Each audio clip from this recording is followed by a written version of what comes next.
Erkekler öte tömөн darajага түшүп кетти. Өзүнүн эмне деп сүйлөп жатканындагы эркектер билбей калды да. Азыр заманыбыз көрүнүптү, бир эле доор, бир эле заманда жашап атабыз да. Эркектер үйдө бала карап калат, аялдар эмне кылат? Базарга чыгып кетти. Bir erkek ошондо баласын карап, үйдө отурат, аялы иштеп келет. Күндөрдүн күндө баласы атасынан сурап калыптыр. Ата, бир нерсе сурайын дедим де. Ооба, сура балам.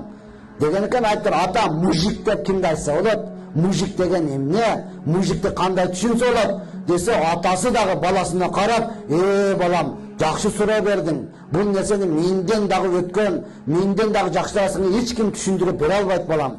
Жакшылап угуп ал. Мужик дегени өзү иштеп, өзү акча тауып, өзү үй бүлөсүн баккан адамды мужик деп коет.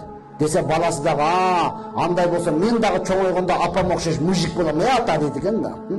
Чынында эле урматтуу эркектер өзүнүн